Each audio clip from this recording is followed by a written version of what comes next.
Bonsoir à tous, bienvenue sur TV Tour, les titres de ce 5 septembre.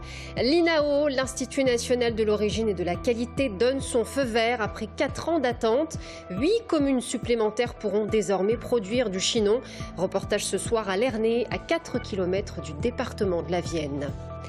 La bête noire des jardiniers, la pyrale du buis, des nuées entières de papillons nocturnes originaires d'Asie, arrivant en France en 2008, dévore nos buis attirés par la lumière. Une invasion qui touche particulièrement, vous allez le voir, la Touraine. Défi relevé, la braderie de Tours s'est déroulée sans heurts, mais sous haute sécurité hier. Près de 150 000 personnes se sont pressées dans les rues de Tours. Bonsoir à tous. Le parquet de Paris requiert le renvoi en correctionnel de Nicolas Sarkozy et de 13 autres mis en examen, dont le député maire de Saint-Cyr-sur-Loire, Philippe Briand, dans l'affaire Big Malion, qui, vous le savez, a fait couler beaucoup d'encre au sujet du déplacement du plafond légal de dépenses électorales lors de la campagne présidentielle de 2012. Ce renvoi intervient alors que l'instruction se termine. Philippe Briand se dit ce soir surpris et touché par cette décision. On l'écoute. Je suis très surpris parce que là-dedans, on a été, je crois, 14 personnes écoutées et entendues pendant près de 2 ans. Il y a des choses dans l'instruction, pour ceux qui l'ont suivi, qui établissent, pour moi, des responsabilités, des absences de responsabilité. Or, je me rends compte que tout le monde est renvoyé en l'état. Cette affaire est une affaire curieuse. Moi, pendant la campagne, j'ai eu Sarkozy le premier jour et le dernier jour de la campagne. Il ne m'a pas donné une instruction particulière et surtout pas une instruction de fraude dans un quelque sens que ce soit. Je n'ai naturellement pas fraudé dans quelque sens que ce soit. C'est officiel, validé par l'INAO, l'Institut national de l'origine et de la qualité. 8 communes supplémentaires pourront désormais produire du chinon. L'extension concerne 18 vignerons, une décision attendue depuis 4 ans qui permettra désormais aux 26 communes de travailler dans un souci de cohérence. Reportage à Lernay, à 4 km du département de la Vienne. Romain Delville. Francis Barillon va vendanger en 2016 sa première cuvée d'appellation Chinon. Viticulteur à Lernay, il a planté ses 4 hectares de vignes au début des années 90, 4 hectares placés jusqu'ici sous l'appellation Touraine. D'un point de vue technique de vinification, ça ne changera rien pour lui. Ses vignes sont 100% Cabernet Franc pour le vin rouge. D'un point de vue commercialisation, ça ne changera pas grand-chose puisqu'il vend 100% de sa production à des particuliers. D'un point de vue du prestige, là, être estampillé Chinon, ça change de la très grande appellation géographique Touraine. Le Chinon est beaucoup plus reconnu que le Touraine. Sur une table de restaurant, je pense qu'on a davantage envie de prendre une bouteille de Chinon que de prendre une bouteille de Touraine. Le Touraine étant beaucoup plus vaste. L'appellation Touraine démarre en Sologne pour venir jusque chez nous. Lernay finir à Caen, quoi. Voilà, donc le Chinon, je pense, est meilleure image que notre Touraine, malgré que notre Touraine est un bon produit aussi. Avec 8 nouvelles communes, l'appellation Chinon en compte désormais 26, soit 18 exploitations et 50 hectares de vignes en plus, de Seuilly à Caen-de-Saint-Martin. Par rapport à l'appellation qui fait 2400 hectares et 6500 hectares potentiels, ça ne change pas la face du monde. En revanche, ça change une chose très très importante, c'est que ça la met en cohérence d'un point de vue géographique, d'un point de vue historique et d'un point de vue sociologique. Lors de la création de l'appellation en 1937, les anciens n'avaient pas cru bon d'être classés Chinon. 79 ans plus tard, l'erreur historique viticole est réparée. Disparition inquiétante à Amboise. Il s'agit d'un homme de 57 ans parti courir vendredi matin. Il s'appelle Philippe Tabonne, 1,68 m, cheveux courts, gris-blanc, yeux marrons. Au moment de sa disparition, il portait des baskets, un short bleu court et un t-shirt. Depuis 3 jours, plusieurs patrouilles sont à sa recherche ainsi que des équipes cynophiles, un hélicoptère et des plongeurs. Si vous avez un renseignement à donner, contactez le 17 ou la brigade d'Amboise au 02 47 30 63 70. Un motard flashé à 215 km/h au lieu de 90 hier sur la départementale 751 à hauteur de Cheillan en Indre-et-Loire. Le pilote est âgé de 37 ans. Sa moto a été mise en fourrière et son permis a fait l'objet d'une rétention qui sera prolongée d'une mesure de suspension de plusieurs mois. Au total, 33 rétentions de permis ont été réalisées pour des conduites dangereuses ce week-end sur les routes du département. Je vous rappelle que 24 personnes sont décédées sur nos routes depuis le début de l'année. 155 ont été blessés. On en vient à cette invasion. La pyrale du buis attaque nos espaces verts. Des nuées entières de papillons nocturnes originaires d'Asie, arrivés en France en 2008, sont attirés par la lumière et dévorent le buis, l'arbuste qui caractérise probablement le mieux les jardins à la française. Reportage Sébastien Branger. Lui, vous le connaissez, c'est le frelon asiatique, la terreur de l'été qui a envahi près de 70% de l'Hexagone.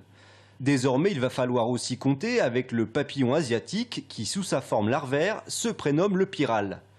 Il a l'air bien inoffensif comme ça, seulement il s'attaque au buis, ce buisson qui fait la fierté des jardins à la française. Tous les buis, tous les types de buis, donc à la fois dans les forêts mais également dans les parcs et jardins, des villes, également des châteaux. Donc les châteaux ont beaucoup de buis, donc c'est un impact très fort. On observe plusieurs générations du papillon qui vont vraiment affaiblir le buis. On va avoir une défoliation complète, donc plus de feuilles sur les buis à certaines saisons. Donc des nouvelles feuilles vont réapparaître et à nouveau elles vont être dévorées par les chenilles. Donc à terme, on a le dépérissement de certains buis, les plus fragiles, les plus jeunes. Voici à quoi ressemble un parterre de buis après le passage de la pyrale. Un bien triste décor. Elles étaient sur les murs, etc. Donc j'ai immédiatement prévenu. Et le temps qu'ils viennent, je ne sais pas si elles avaient disparu ou si elles s'étaient planquées sous le toit, mais il n'y en avait plus. Et l'année d'après, ça a fait la même chose. Et ça dure quelques heures, hein. C'est à peine une journée.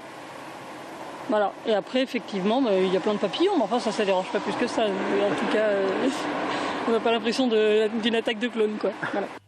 En Touraine, terre historique des jardins à la française, on prend l'invasion avec beaucoup de sérieux, puisque des mesures particulières sont prises depuis le début de sa prolifération, il y a 3 ans.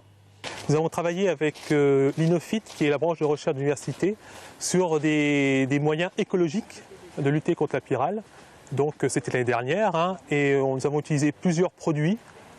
3 sont sortis du lot, notamment un insecticide à base de pyrètre naturel, des bactéries aussi, et puis des vers microscopiques qu'on appelle nématodes, qui sont des produits inoffensifs pour l'être humain, mais qui ont donné des bons résultats sur la régulation, pas la destruction, mais la régulation de la pyrale. Que les jardiniers se rassurent, le buis ne va pas disparaître. Le buisson est coriace et repoussera l'année prochaine, à condition d'éliminer la pyrale. Une délégation de syndicalistes CGT devant les grilles de Philips Lighting ce matin en soutien à la 50aine de salariés du site de la Motte-Beuvron qui ont accueilli le responsable des ressources humaines. Aujourd'hui se tenait le comité d'entreprise extraordinaire relatif à la suppression des 89 postes encore actifs sur le site. Après un premier plan de départ volontaire il y a 2 ans, l'avenir des 142 postes qui seraient eux aussi concernés à Miribel dans l'Ain fera l'objet d'un comité d'entreprise demain. Le but est notamment de permettre de fixer les indemnités de départ des salariés. Le recours du cinéma CGR rejeté par le tribunal administratif d'Orléans. Le recours avait été déposé contre le permis de construire d'un cinéma à Tournord, le ciné Alpes d'Avoine. Ce permis avait été accordé en février 2015 par la ville de Tours. Je vous rappelle que le Forum Méliès prévoit la construction d'un multiplex de 9 salles, un parking silo de 499 places, mais également des commerces, des logements, des bureaux, une crèche, un hôtel et un restaurant. Tout cela sur l'ancien site métro. Et on passe au sport avec vous, Bastien Mathieu. Bonsoir. Merci d'être avec nous. Vous allez nous parler de tout ce qui s'est passé ce week-end. Beaucoup de matchs amicaux ce week-end. On va commencer par le football. 1-1 du Tour FC contre Bordeaux. Et oui, trêve internationale oblige. Il n'y avait pas de match officiel de football ce week-end. Et les Bleus jouaient quand même avec ce match contre le 8e de la Ligue 1. Le Tour FC qui jouait donc contre Bordeaux et qui a fait jeu égal. Résultat 1-1. C'est Palois qui a ouvert le score pour Bordeaux. Et Tour a égalisé grâce à De Almeida après un joli travail de Dokuto.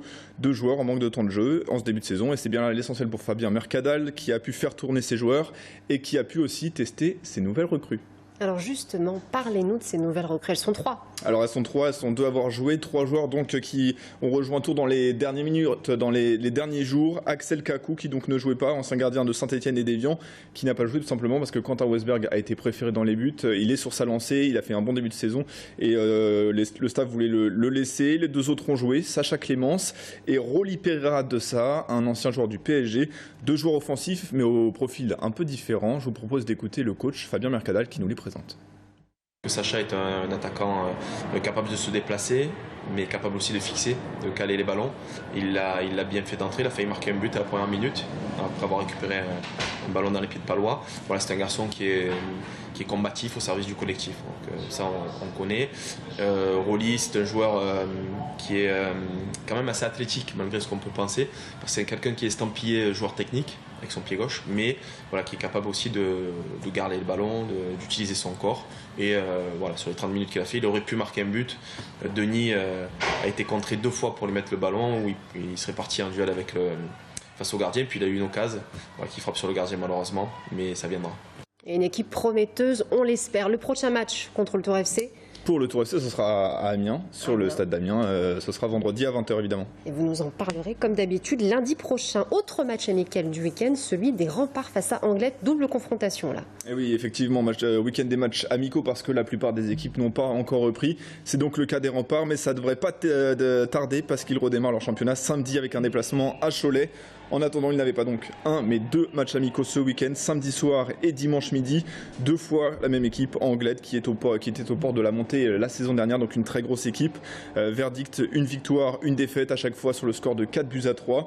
Donc de bons résultats pour Tours. Et d'ailleurs, restez bien avec nous parce que Bob Millet sera sur le plateau de Stadium dans quelques minutes, le coach des Remparts. Oui, exactement. Bob Millet dans Stadium ce soir à 19h15 puis à 20h15 sur TV Tour Val-de-Loire. On parlera aussi des Remparts, mais effectivement, un portrait de Marie-Amélie Le Fur. Vous n'êtes pas sans savoir que les Jeux paralympiques vont bientôt démarrer. Ce sera mercredi. Et la Blésoise est championne du 100 mètres en titre, on en parlera. Et puis, on partira également à la découverte du triathlon avec le triathlon du Jouer Tours, tout simplement. Un magazine riche en informations. Merci beaucoup, Bastien Mathieu. Je le rappelle, Stadium ce soir, 19h15 et 20h15 sur TV Tour Val-de-Loire. Vous restez avec nous, on va vous parler de ce défi qui a été relevé ce week-end, on peut le dire. La grande braderie s'est déroulée sans heurts, mais sous haute sécurité. Vous vous en doutez hier. 43 entrées étaient surveillées. Fouille des sacs, palpation. Un dispositif qui n'a pas dissuadé les plus de 150 000 visiteurs, ni les commerçants qui n'ont pas enregistré de baisse de fréquentation. Audrey Champigny. À situation exceptionnelle, dispositif exceptionnel. Hier, pour sa braderie annuelle, le centre-ville de Tours était sous haute sécurité. État d'urgence oblige, impossible de pénétrer dans la zone sans passer par l'un des 43 points de contrôle. Et pour la centaine d'agents de sécurité, des consignes strictes à respecter. Ouverture des sacs, bien évidemment. Ouverture des manteaux, et puis s'il y a des récalcitrants ou s'il y a un doute sur tel ou tel objet se trouvant dans le sac, la personne est mise à l'écart et puis elle fait l'objet d'un contrôle approfondi par les forces de police qui se trouvent à proximité. Police nationale, municipale, vigiles, agents de sécurité, sans oublier une centaine de militaires présents dans le cadre de l'opération Sentinelle. Pour sécuriser le périmètre de 13 km, la municipalité a multiplié par 3 son budget braderie, soit au total 150 000 €, un sacrifice pleinement assumé par le maire de Tours. L'objectif affirmé par la municipalité, c'est de tenter de maintenir nos habitudes, nos grands événements, nos traditions. C'est notre réponse aux menaces qui sont réelles. Mais pour ça, il faut en contrepoint mettre en place des dispositifs de sécurité qui ont évidemment un coût, que la ville assume normalement parce que c'est le prix à payer pour que tout se déroule bien. Côté visiteurs, pas de psychose, au contraire, chacun se plie volontiers aux fouilles. Côté commerçants, on est content, les acheteurs sont toujours au rendez-vous. Sans sécurité. À la limite, on n'y pense pas non plus. On n'y pense pas. En fait. Voilà. On ouvre le sac et voilà. On n'a pas eu peur des risques, on a juste hésité à y aller parce qu'on s'est dit la braderie elle va être un peu plus petite que d'habitude et les gens ils vont se piétiner.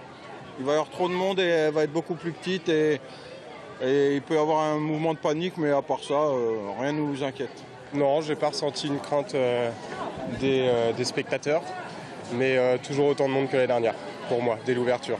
Et pas de baisse de fréquentation, si ce n'est que de 8 à 9. Pour des mesures de sécurité, effectivement, personne n'a pu passer. Donc là, oui, sur cette tranche horaire, c'est mauvais. Pari réussi donc pour la municipalité. Dimanche, pas moins de 150 000 personnes ont flâné en toute sécurité dans les rues de la ville. À suivre, Emmanuel Macron, l'ambitieux, l'insolent, l'indécent qui ose quitter le nid pour se consacrer au projet présidentiel. On en parle ce soir avec un homme qu'il soutient depuis la première heure. L'un des premiers à avoir adhéré au mouvement En Marche, dont on va beaucoup parler ces prochains mois. Philippe Chalumeau, référent en la matière en Indre-et-Loire. À tout de suite.